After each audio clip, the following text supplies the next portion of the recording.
আদালতের রায় বেরোনোর 15 মিনিটের মধ্যে আমি নিজে চিফ সেক্রেটারি এডুকেশন ডিপার্টমেন্টকে দিয়ে ডিটেলস মিটিং করিয়েছি এবং আমরা আমাদের প্রসেস শুরু করতে বলেছি। আদালতের রায় বেরোনোর 2 ঘন্টার মধ্যেই চিঠি পাঠানো হয়েছে কমিশনকে। আমার বিশ্বাস, আমি আপনাদের বলছি, আমি এখন ভবিষ্যতেরটাও বলে রাখছি। ধরুন ক্লারিফিকেশনে বলে দিল না চাকরি করা যাবে না যতক্ষণ পর্যন্ত ফ্রেশ অ্যাপয়েন্টমেন্ট হবে না। আমায় দুটো দিক ভেবে রাখতে হচ্ছে, কোনটা মাইনাস হতে পারে, কোনটা প্লাস হতে পারে। ইফ ইট ইজ মাইনাস, তাহলে আমরা কি করব?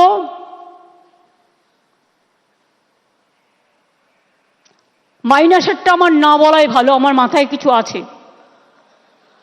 আমি ধরে নিচ্ছি এটা প্লাস হবে। প্লাস মানে নিশ্চয়ই ক্লারিফাই করে let the good sense prevails, এবং তারা যারা যোগ্য তাদের চাকরি না কেড়ে নিয়ে তাদের কাজ করবার সুযোগ দেবেন। বাই চান্স যদি না দেয় তাহলেও মনে রাখবেন, যারা যোগ্য তাদের চাকরি নিশ্চিন্ত করার দায়িত্ব সরকারের।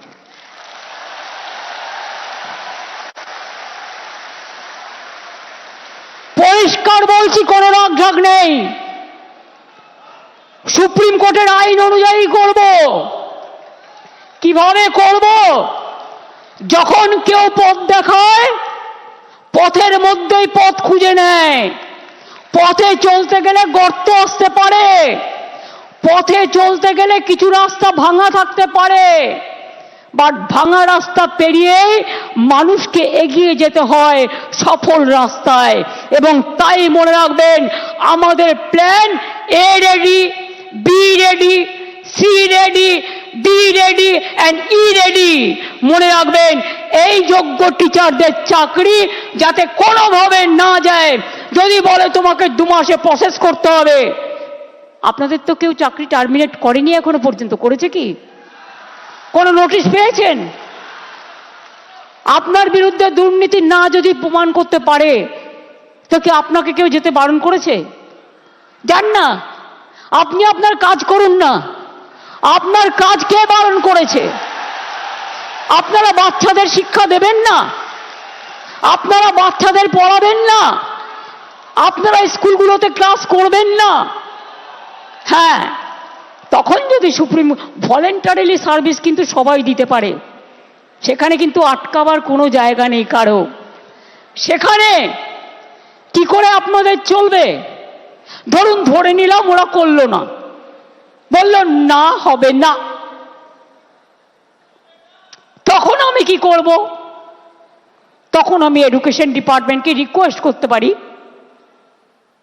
কি রিকোয়েস্ট?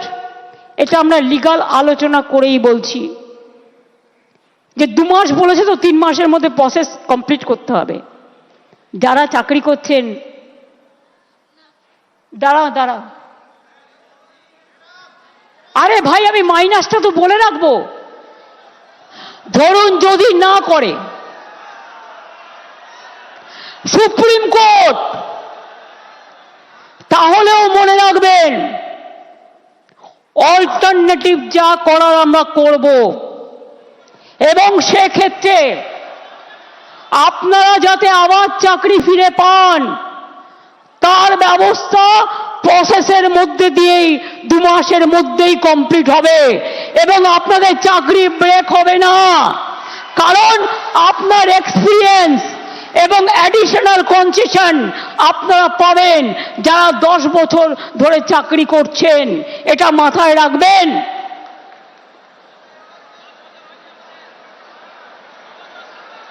আমি চাই মানবিকতার খাতিরে সুপ্রিম কোর্ট কেসটা নিয়ে ক্ল্যারিফাই করে বলুন কারা যোগ্য কারা যোগ্য নয়। আমাদের হাতে লিস্টটা তুলে দিন। 2 হচ্ছে আমরা এটাও জানতে চাইব শিক্ষা ব্যবস্থাকে ভেঙে দেওয়ার অধিকার তো কারো নেই। দু তিনটে এক্সাম্পল দিচ্ছি। মধ্যপ্রদেশের ভেপম কেলেঙ্কারি, বিজেপির রাজ্যে কতজন মানুষকে খুন করা হয়েছিল? 89 জন, আজ পর্যন্ত বিচার পায়নি। নিট নিয়ে অনেক অভিযোগ উঠেছিল, সুপ্রিম কোর্ট নিট কিন্তু বাতিল করে দেয়নি। শুধু বাংলাকে টার্গেট করা হচ্ছে কেন, এটা আমরা জানতে চাই। বিহারে কি হয়েছে, রাজস্থানে কি হয়েছে, ইউপিতে কি হয়েছে? সিপিএম এর আমলে চিরকুট দিয়ে চাকরি হয়েছে এবং বিজেপি রাজ্যেও হয়েছে। অস্বীকার করতে পারবেন না। বাংলার ট্যালেন্টকে আপনারা ভয় পান। কাজেই আজকে আমি কথা বলতে এসেছি, দুটো ভাগ এই পর্যায়ের, একটা যোগ্য আর একটা অযোগ্য। যোগ্যদের চাকরি যাতে যোগ্যরা ফিরে পায় মর্যাদার সাথে, সম্মানের সাথে, আমরা প্রথমে ক্ল্যারিটি চাইব। যদি ক্ল্যারিটি সুপ্রিম কোর্ট ক্লিয়ার করে দেয় আমরা সকলে গ্রেটফুল থাকব, আর যদি না করে তখন আমাদের রাস্তা থেকেই আমরা রাস্তা বের করে নিয়ে আপনাদের পাশে দাঁড়াবো, যাতে আপনাদের কোনো অসুবিধে না হয়। 2 মাস সাফার করলে 20 বছর সাফার করতে হবে না, আর ওই 2 মাসও পুষিয়ে দেবো। এটা মনে রাখবেন, আমার জীবনে কথা মানে কথা। আমি যদি কাউকে কথা দিই আমি লাস্ট পর্যন্ত সেই কাজটা করে দেখাই। কারো দয়া ভিক্ষে চাই না, আপনাদের ভিক্ষা করে খেতে হবে না। আমি জানি অনেক পরিবার আছে যারা গাড়ির জন্য লোন নিয়েছেন, বাড়ির জন্য লোন নিয়েছেন, বাচ্চার পড়াশুনো চালান, বৃদ্ধা বাবা মাকে দেখেন, ওষুধের খরচা দেন, সংসার চালান, নতুন করে বিয়ে করেছেন, তাদের সংসার তৈরি করেছেন। আপনারা কি ভাবেন আমি এত বোকা যে তাদের সবটা বাতিল করে দেব? তারা অযোগ্য নয় জেনেও? এটা হতে পারে না। যারা যোগ্য নিশ্চিন্তে থাকুন, ভরসা রাখুন, আস্থা রাখুন, পাবেনই, চিন্তা করবেন না। কারো চাকরি কেড়ে নেওয়ার অধিকার কারো নেই। আমরা ক্ল্যারিটি চাইব। ক্ল্যারিটি যদি না হয় আগে পেছে সব আমরা ওটাকে ভরাট করে দেব। Don't worry. আপনারা পড়াশোনা করুন, আপনারা বাচ্চাদের মানুষ করুন, আপনারা সার্ভিসে যান, ভলেন্টারিলি সার্ভিস করুন। কেন আপনারা ভলেন্টারিলি করবেন? তার কারণ আমাদের সুপ্রিম কোর্টে ক্লারিফিকেশনের জন্য যেতে হচ্ছে বলে আইন মোতাবেক আমরা চাই আইন আপনাদের সুরাহা করুক। আর যারা রাস্তায় দাঁড়িয়ে চিৎকার করে আমায় গালাগালি দিচ্ছেন তাদের বলবো, আপনারা তো চারিদিকে লোক পুষে রেখেছেন।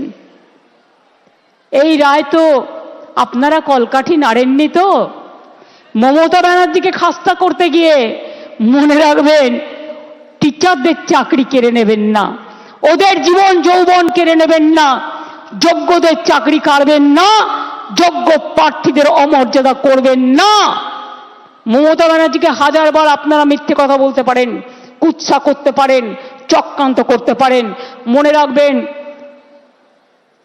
সুস্থ বাঘের থেকেও আহত বাঘ আরো ভয়ঙ্কর।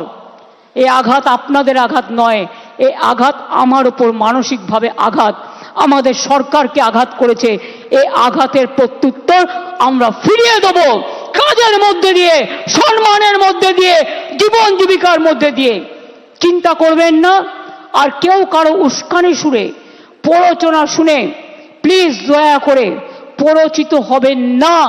মনে রাখবেন মাথার উপরে আমরা আছি, মামাটি মানুষের সরকার আছে, কারো প্রতি কোনো অবিচার আমরা করব না। এটা আমি কথা দিয়ে গেলাম, এটা আমি কথা দিয়ে গেলাম, এটা আমি কথা দিয়ে গেলাম। যারা বলছে 2026-এ করবেন, দাঁড়ান 1 সেকেন্ড, আরেকটা শুনে নিন। ত্রিপুরায় 10,000 টিচারের চাকরি হয়ে গিয়েছিল কোর্টের জন্য। বিজেপির ম্যানিফেস্টে বলা হয়েছিল, প্রতিশ্রুতিতে প্রথমবার, এবার তো দ্বিতীয়বার এসছে, যে তারা জিতলে সব টিচারদের চাকরি ফিরিয়ে দেবে। দেয় তো নি, উপরন্তু যারা প্রতিবাদ করতে গিয়েছিল তাদের মাথাগুলো মেরে ফাটিয়ে দিয়েছে। সুতরাং মনে রাখবেন, এদের বিশ্বাস করবেন না। এরা দুমুখে কেউটে সাপ। আমরা এক নয়, এটা মাথায় রাখবেন।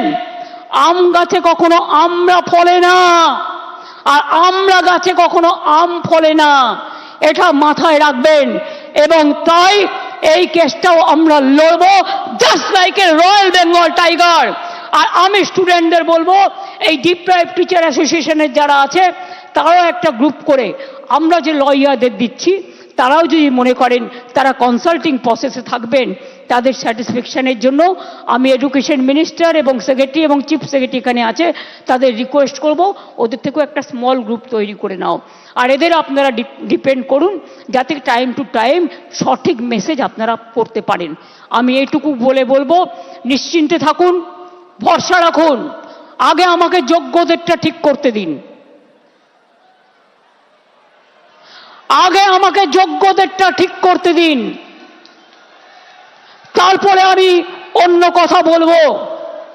আমি আবার ডাকবো, আগে যোগ্যদেরটা হয়ে যাক, বাদ বাকি যারা থাকবেন, যাদের অযোগ্য বলা হচ্ছে, তাদের বিরুদ্ধে কি কি এভিডেন্স আছে আমি দেখব। সত্যিই যদি এভিডেন্স প্রমাণিত হয় তারা অযোগ্য, তখন আমার কিছু হয়তো করার থাকবে না ওই ডিপার্টমেন্টে, কিন্তু সেটা নিয়ে আমরা আলোচনা করব পরে। আগে ফার্স্ট ফেজ যোগ্যদেরটা রক্ষা করা, সেকেন্ড ফেজ কাকে অযোগ্য বলেছে, কেন বলেছে, কি কারণে বলেছে, কোন এজেন্সি তদন্ত করেছে, কি কি কাগজপত্র আছে, টোটালটা দেখব। তারপরে তাদের নিয়ে আমি আলাদা করে মিটিং করে আমাদের কথা বলবো। আমার মনে হয় আপনারা নিশ্চিন্তে থাকুন, চিন্তা করবেন না, এবং যোগ্য অযোগ্যের মধ্যে গন্ডগোল লাগাবেন না। ভাই ঠিক আছে, হ্যাঁ ঠিক আছে, যে কেউ অ্যাপ্লিকেশন দিতে পারেন। আমি এটাই বলবো, নিশ্চিন্তভাবে আপনারা বাচ্চাদের শিক্ষা দিন এবং যোগ্যরা যারা আছেন শিক্ষা দিন, শিক্ষিত করুন। বাদবাকি যারা আছেন আমি বলেছি তো পরে কথা বলবো, তাদের সাথেও যখন সুযোগ হবে আমি নিশ্চয়ই তাদের কথা শুনবো। এবং ফার্স্ট আমাকে তদন্তটা করতে দিন, ফার্স্ট আমাদের তদন্তটা করতে দিন। আমরা দেখতে চাই, শুনুন, পথ যখন হারিয়ে যায় নতুন পথ একটা খুঁজে পাওয়া যায়। কাজেই দুটো পথই আমাদের কাছে, আমরা ক্লারিফিকেশন চাইব, আইনের ধারা অনুযায়ী কাজ করব, আইন মোতাবেক কাজ করব। বাট কারো চাকরি যাওয়াটা আমাদের ধর্ম নয়, চাকরি ফিরিয়ে দেওয়াটা, চাকরি করে দেওয়াটা আমাদের ধর্ম। আমি এইটুকু বলে আমি আশা করব শিক্ষক শিক্ষিকারা তাদের কাজে তারা যেমনভাবে কাজ করছেন তারা কাজ করবেন, তাদের যেন কোনো রকমভাবে কোনো অসুবিধে না হয়। শিক্ষক না হলে আমার শিক্ষা ক্ষেত্রটাই টোটাল কোলাপস করে যাবে, বাচ্চারা পড়াশোনা করতে পারবে না। অনেকে খাতা দেখছেন, তারা খাতা দেখতে পাচ্ছে না। ভাই দাঁড়াও, তুমি কি অযোগ্য লিস্টে আছো? দাঁড়াও, তুমি কি অযোগ্য লিস্টে আছো? তুমি যোগ্য না অযোগ্য লিস্টে? তো যোগ্যদেরটা তো বলে দেওয়া হয়েছে, আবার কি? We have said everything. I think it is clear, it is very clear, nothing is left out. বলে দিয়েছি যারা যোগ্য তারা পাবেন, চিন্তা করার কোনো কারণ নেই। গায়ের জোরে ফোর্সফুলি তর্ক করে কিছু হয় না, ভালোবাসার দ্বারা যেটা হয়। তাই আপনাদের বলবো, এরপরেও যদি কারো কিছু বলার থাকে, আপনারা যে স্মল গ্রুপ আমরা তৈরি করে দিচ্ছি তাদের মাধ্যমে এডুকেশন মিনিস্টারকে মিট করে কথা বলুন। আমি যোগ্যদের চাকরি কাড়ব না, যেমন করেই হোক কোনো না কোনো ব্যবস্থা করে দেব। আমি এটুকু আপনাদের বলতে পারি, চিন্তা করবেন না।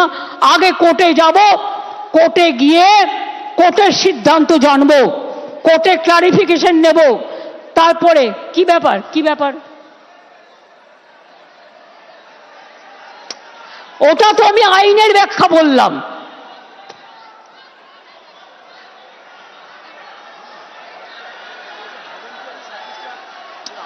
আরে ভলেন্টারিলি বলছি না, শুনুন, আমি কোর্টের ভাষা বলছি। Please understand, now we are under the court verdict and court judgement.